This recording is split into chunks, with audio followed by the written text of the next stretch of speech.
All right. Well, thanks everyone for joining us. Good afternoon. My name is Jeff Dotzler. I'm the president of Levity, a Gordon Flesch company, and very happy to have Kelly Dolphin join me for our thought leadership session today, really focused around planning and budgeting for the back to work and the new year, or the new normal, or whatever we want to be calling it, in a post-COVID world. So Kelly, thanks for joining me today. Thanks, Jeff, for having me. Appreciate it. Yeah, you bet. So if you could, maybe you could give a start by telling everyone a little bit about yourself. I know we know that your current role as Vice President of Finance at the Gordon Flesch Company, but maybe a little bit of background on your career. Sure. I got an undergrad from University of Iowa. Also have a Master's of Accountancy from there as well. I'm a licensed CPA. I spent 3 years with Ernst & Young in Minneapolis before relocating to Madison. And spent 4 years with McGladrey in public accounting there. From there, I went to a large insurance company in the Madison area for a couple of years, and then have been with Gordon Flesch Company and Levity for 6.5 years. Wonderful. Well, we do have one thing in common. We're both Hawkeyes, so we wanted to make sure we let everybody know that. We gotta stick together. Yeah, right. We got to stick together in Madison. Well, thanks again for joining us. I think that this, obviously based on the amount of people that have signed up and joined, this is a pretty important topic. I think everyone is trying to figure out exactly how to plan, how to think through what the next year is going to be like. For many people, like us at Gordon Flesch and Levity, our fiscal year ends in September, so we're kind of, waist deep in our budgeting process and thinking about what our next fiscal year will look like. But for many, they're just preparing to enter into the last quarter. Wondering what the year is going to end like for them, and then definitely looking at 2021 and their planning. So obviously the big elephant in the room is COVID and how the impact that has had and where we're all heading. But what noticeable financial trends or topics are you seeing emerging during all of this, and how does that compare to what maybe things were like 12 years ago in our last recession? I mean, COVID's been interesting to say the least. I think at the onset of it, I think a lot of us thought this would be a V-type situation where we have kind of a lockdown for a couple months and we can, quickly bounce back in the economy. I think, what we've seen over the past 6 months is that's clearly not the case. I think coming out of COVID has been a far greater struggle than we ever would have expected. I think it was really important at the start of COVID and the start of lockdowns for companies to take some really aggressive decision making. In terms of cost cutting and things like that. And it's been a grind, and I think it will continue to be a grind for a period of time. In terms of going into a recession versus something like COVID, I think, with a recession, I think you typically have a little bit of a runway in terms of seeing it coming, expectation of a market correction, will you? With COVID, we got sent home with laptops on a Friday, and we were told by Monday we weren't coming back to the office. So you just saw the economy come to a virtual standstill. Buildings are sitting empty and people are working at home, and at points in time people are afraid to go to the grocery store. So a recession is painful, but I think COVID has been like anything we've ever seen. Yeah, I think that's the case, especially in my work career. It's definitely something that we've never seen. It's interesting, kind of as a side, the way that, we've kind of all dealt with this over the last 6 months, but some of the bigger financial results that have come out with consumer spending, and especially in the market we live in, the Madison area, what home prices have done, and, it's just interesting that we're dealing with a lot of these things, but it's not necessarily reflected in all of the typical things that you might see during a recession.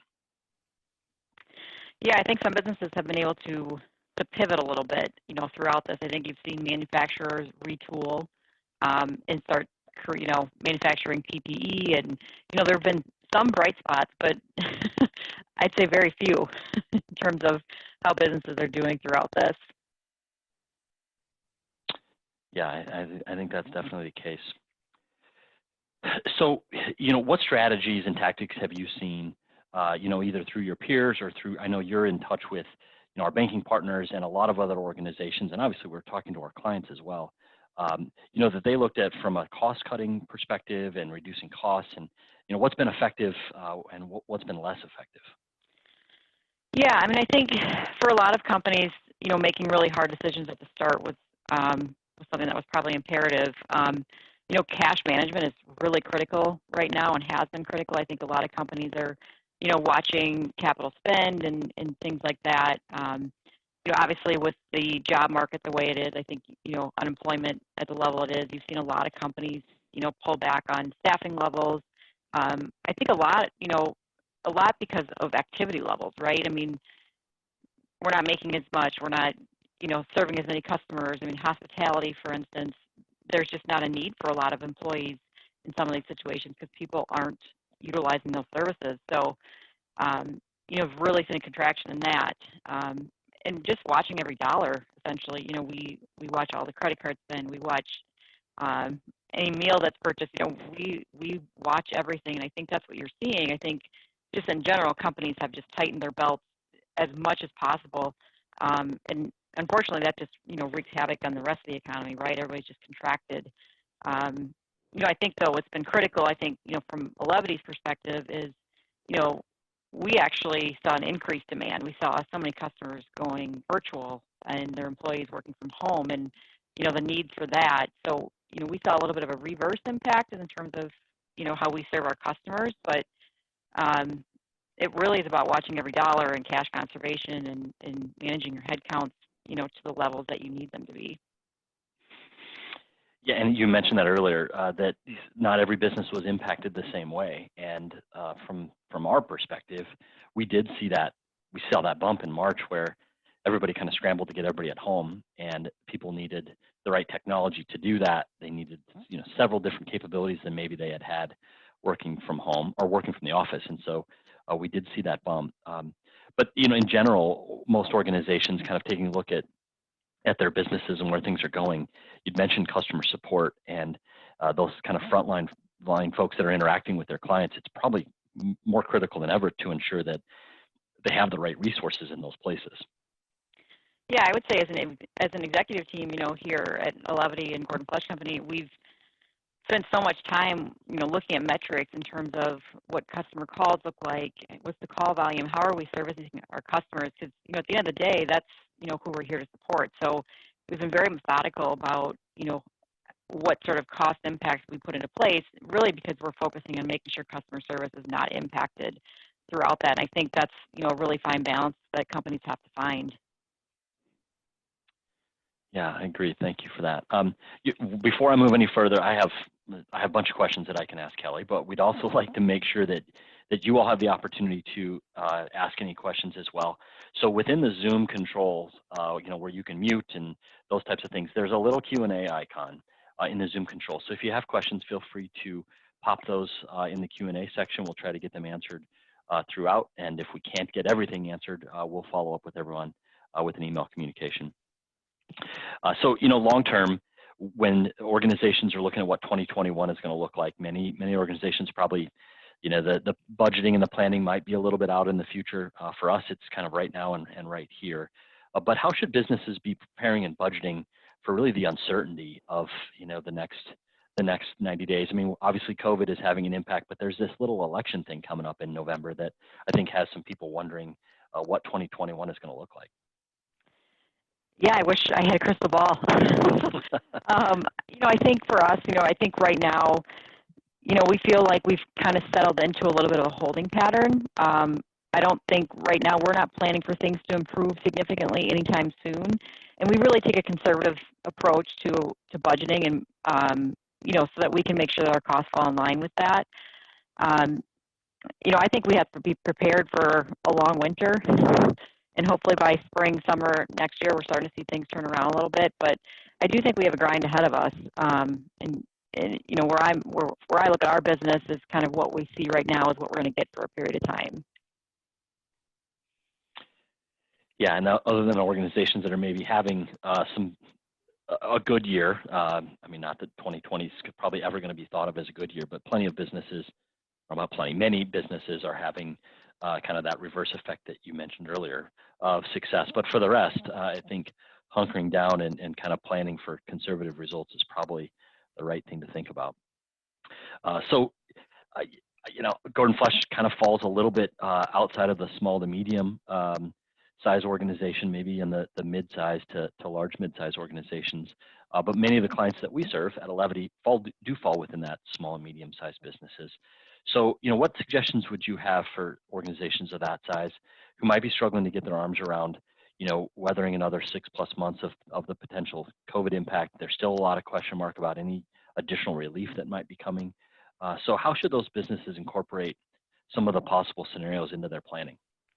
Yeah, I think, Jeff, to your point, I think it's really about scenario building. Obviously there's certain things that we as, organizations can't afford to cut back on. And I think it's important to build a model for yourself, and it doesn't have to be complicated. It just, take your income statement and break it down and look at, what is your revenue target for next year, and what is the best case and what is the worst case. And your gross margins and things like that have to follow along with that. And, at the end of the day, what do you have left to pay your bills? So, my recommendation and what we will do internally here is really build a best case and a worst case scenario. We'll probably have 3 to 4 different models in terms of, what if we hit this revenue target versus, this lower revenue target? What does it mean for cost containment? What does it mean for capital expenditures and cash flow? So I would recommend and highly encourage people to really take and just build a few different models. Like I said, it doesn't have to be complicated. Even just taking your income statement from this year and looking at each of those line items and saying, what can it be next year? What should it be based on the revenue targets that you're setting forth? So, ideally you're looking at worst case for 6 months, and hopefully it picks up on the back end of the year. But I think it's, kind of where we're coming from is we're going to take a really conservative approach to setting our targets for next year, so that we know we can contain costs to fall in line with those expectations. Great. Well, should we stop talking about COVID? Yeah. I think that's all we do. I think we're both, or I shouldn't say both. I shouldn't speak for you, but I think many of us are excited to not be talking about COVID and not be wearing masks at some point. They're important now, but I'm excited not to be wearing that at some point. So let's move on from COVID. Let's just really talk about the budgeting best practices as a whole. There's a lot of tools. There's a lot of different ways to look at budgeting, and I think oftentimes maybe some of those tools get in the way, maybe overcomplicate some things. So, what tools would you recommend for budgeting? Is there a particular tool, software, or an approach that you have used in the past, that you've seen used successfully, or that you would recommend? Yeah. So, we've looked at several tools, budgeting tools in the past, and not all of them are made alike. I think, for us, we use Excel. It gives us the most flexibility. We have a lot of really good models built out already, and I think once you have that structure in place, it becomes pretty easy to work through. So and a lot of employees are trained on it already, and they're fluid in using Excel. So we've actually just kind of gone with the old standby of Excel and haven't really invested heavily in a budgeting tool per se, just because we already have the structure that we need in place. And some of those softwares can get expensive, and we just didn't see the upside in doing that at this point in time. Okay, good. So, again, we talked a little bit earlier that Gordon Flesh has a fiscal year that starts in October. We know that there are other organizations that use that time period or that fiscal period, but most fall within the calendar. But when you're talking about a financial year, when should a business really start the budgeting process? And how often should they kind of look back at that or refer back to a budget to review and look at how things are progressing throughout the year? Sure. We, on a typical year, will start 3 to 4 months ahead of the end of the fiscal year. It really just gives us time to spend with the business owners. So, we spend a lot of time with the sales department talking about what their key initiatives are. And usually by that point in time in the year, they know what direction they're headed for next year. They've already set those targets and those goals. And so it allows us to really have, really fruitful conversations with them to set their targets, meaningful targets. I think it's really important that we help them develop KPIs that are things that they can achieve. We spend a lot of time with our service departments talking about how we manage costs and customer service metrics and, build those assumptions into our model. This year obviously looks a little bit different. I think, we started 3 months ahead of the end of the fiscal year, but, we're going to have to continually revise that, especially as we get closer to the end of the fiscal year here. By the time we end up launching our budget, we might be on our 5th or 6th version of what that looks like from the initial start. So, I think it's really important to get your business owners involved, get your departmental heads involved, because I think they have the best feel for what they think is going to happen in the business. So just incorporating their thoughts into the targets is really important as well. And as we go throughout the year, I think as we move into 2021, it's really important that we continue to go back to that budget. What assumptions did we set? Why did we set them? Why are we or are we not meeting those assumptions? Because it really helps us with forecasting and what do we think is going to happen. I think, especially as we're all trying to pivot around COVID, what we budget maybe for the first 3 months may not be what we achieve. And I think we have to step back and say, well, what does the next 3 months look like? What does the next 6 months look like? I think we're going to have to continually reanalyze that and make sure that we're reforecasting what we think the year is going to finish like. Yeah, that's great. Thank you. You mentioned earlier you've had some experience at larger organizations, but you had spent some time in the public accounting space. Are there some interesting stories of organizations maybe that were a little aggressive with their budgeting and spent a lot of time doing it, maybe started really early, and obviously there's probably some organizations that spend no time and wish they had? Yeah, I think you see the gamut of it. You work with Fortune 500 companies and you see them, they have a whole department dedicated to the budget process, and they forecast everything. And that's important for organizations like that. They make a lot of decisions based off of that. So I think it really just depends on the size of your organization. I think you can make this as simple or as overly complex as you want to fit your business needs. Yeah, and I think that's the important part. Got to make sure that it fits the business need. You mentioned earlier a lot of different departments that get involved in, or that you guys work with closely on the budgeting. But in most organizations, who do you recommend all should be involved in that process and in planning, Sure. budget planning, and all of those things? Sure. Like I said, the finance department here heads up the process for developing the budgets, and they set up time with the key departments in developing those budgets. So meeting with sales, management, meeting with service, marketing, our IT group, really those big departments that, are typically responsible for most of the numbers. So we work closely with them until we get to a good point where we think the budget is going to stick. And we also presented at the ownership group and making sure that they know where we're headed for the next year, and also lets them set expectations for themselves in terms of, as we move through next year, they have a reference point as to, what we thought we were going to do versus what's actually happening.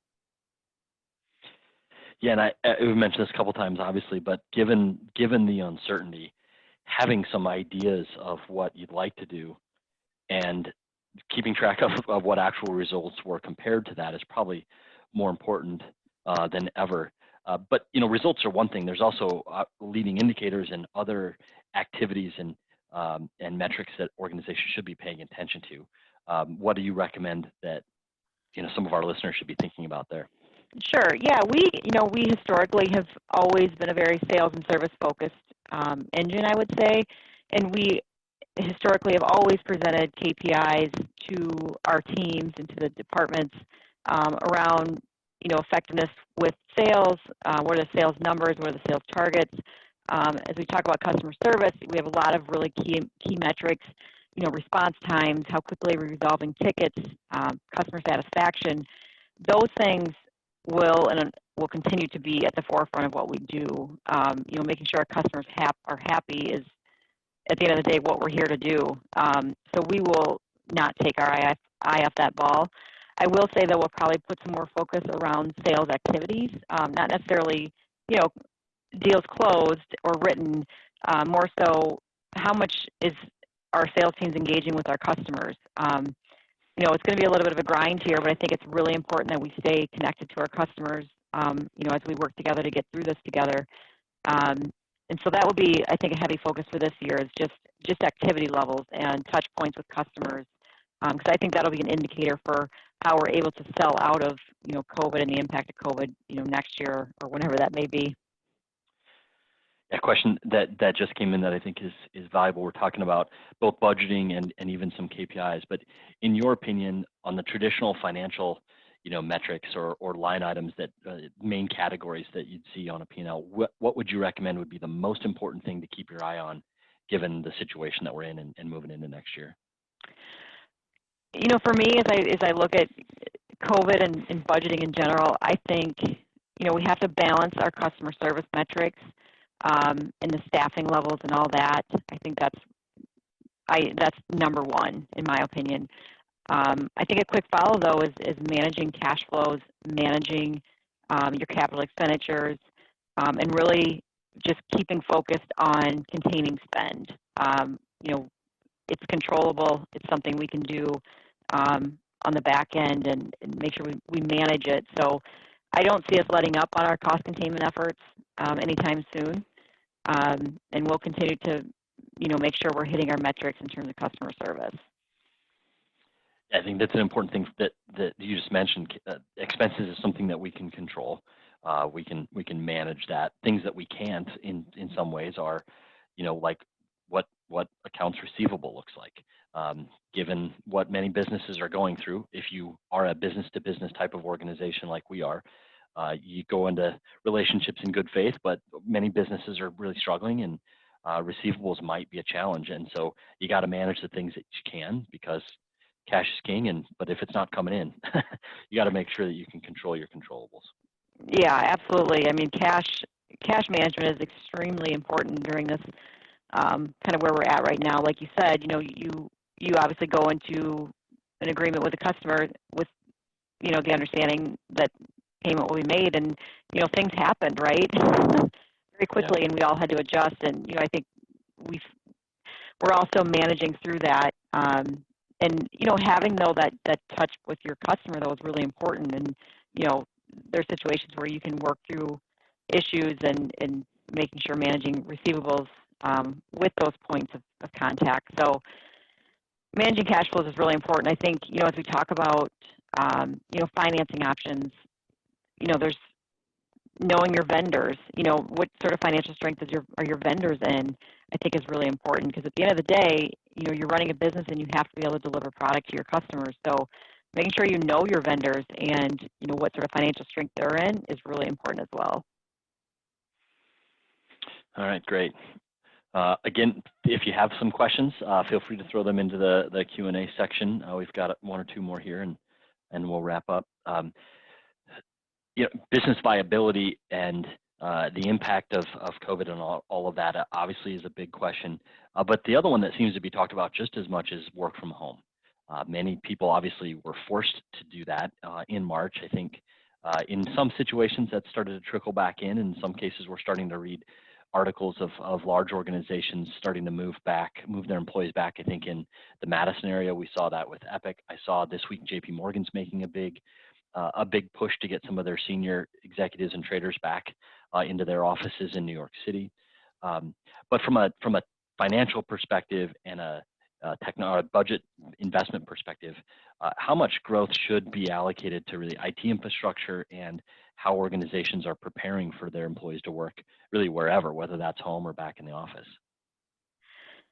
Yeah, I mean, I think for us as a corporation, we have not backed off the budget for our IT spend for next year.